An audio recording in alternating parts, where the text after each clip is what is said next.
Saudara-saudari yang terkasih, jumpa lagi dalam Renungan Harian Pelita Hati hari ini, Kamis tanggal 7 Januari 2021. Hari biasa sesudah penampakan Tuhan.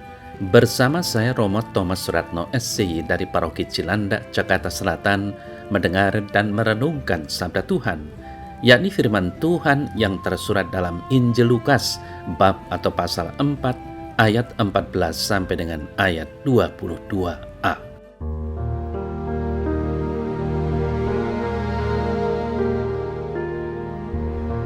Dalam kuasa Roh kembalilah Yesus ke Galilea. Lalu tersebarlah kabar tentang Dia di seluruh daerah itu. Sementara itu ia mengajar di rumah-rumah ibadat di situ dan semua orang memuji Dia. Ia datang ke Nazaret tempat ia dibesarkan, dan menurut kebiasaannya pada hari Sabat ia masuk ke rumah ibadat, lalu berdiri hendak membaca dari kitab suci. Kepadanya diberikan kitab Nabi Yesaya, dan setelah membuka kitab itu ia menemukan nas di mana ada tertulis, "Roh Tuhan ada padaku, oleh sebab ia telah mengurapi aku untuk menyampaikan kabar baik kepada orang-orang miskin, dan ia telah mengutus aku untuk memberitakan pembebasan kepada orang-orang tawanan dan penglihatan bagi orang-orang buta, untuk membebaskan orang-orang yang tertindas, untuk memberitakan tahun rahmat Tuhan telah datang." Kemudian ia menutup kitab itu, memberikannya kembali kepada pejabat, lalu duduk. Dan mata semua orang dalam rumah ibadat itu tertuju kepadanya. Lalu ia memulai mengajar mereka, katanya, "Pada hari ini genaplah nas ini sewaktu kamu mendengarnya." Semua orang itu membenarkan dia, dan mereka heran akan kata-kata yang indah yang diucapkannya.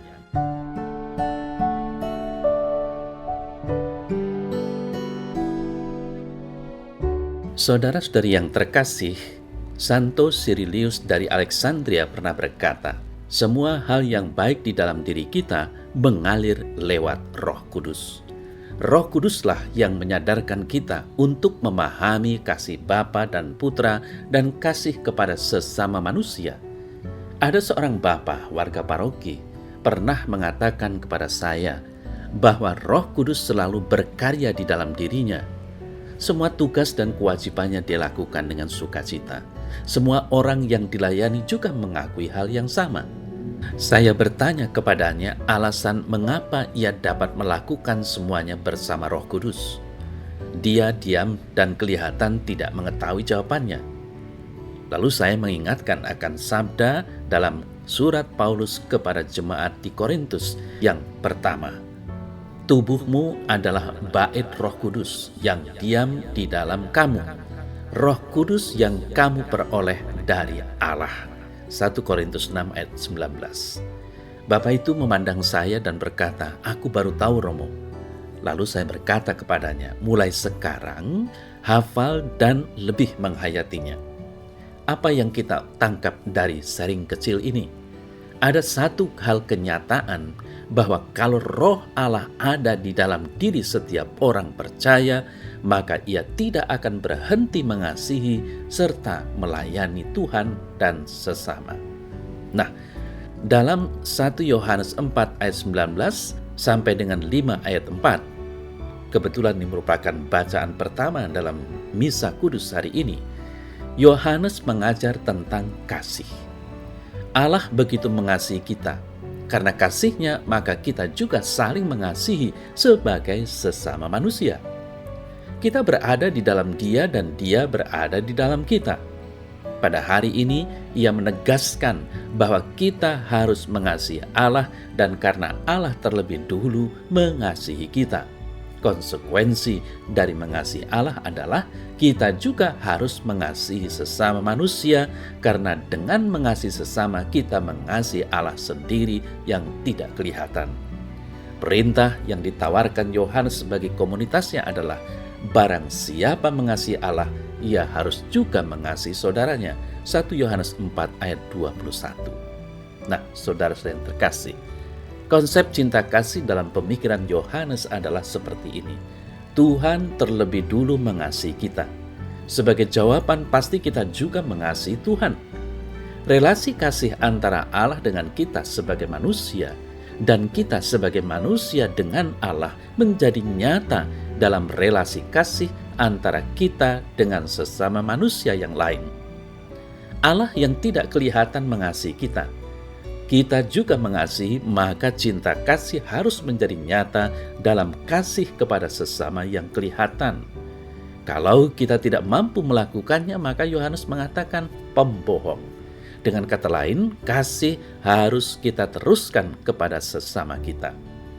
Saudara-saudari yang terkasih, logika kasih Yohanes ini membantu kita untuk melihat pribadi Yesus sebagai wujud kasih Allah bagi dunia.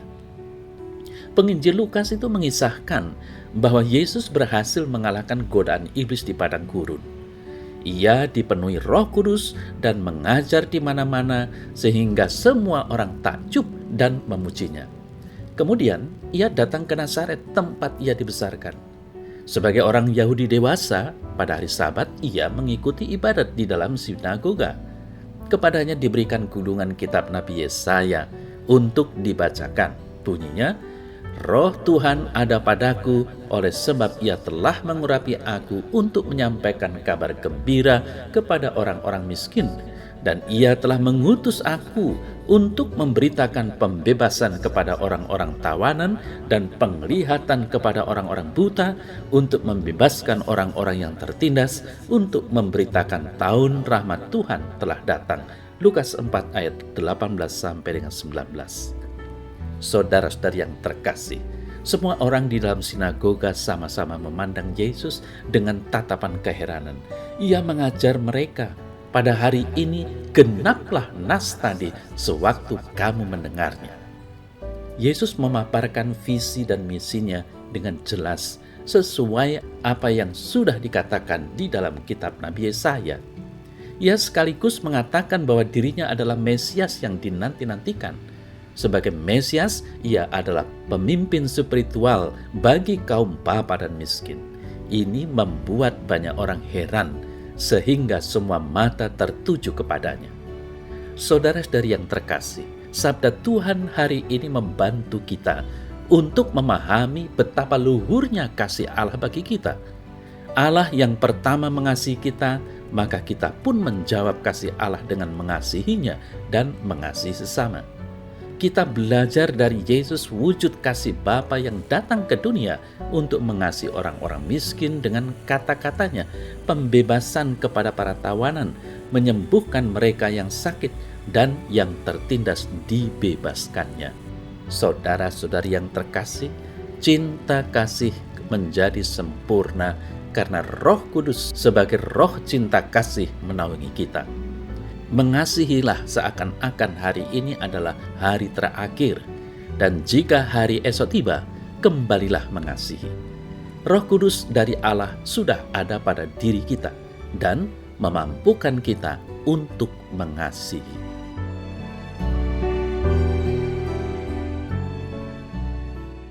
Dalam nama Bapa dan Putra dan Roh Kudus. Amin.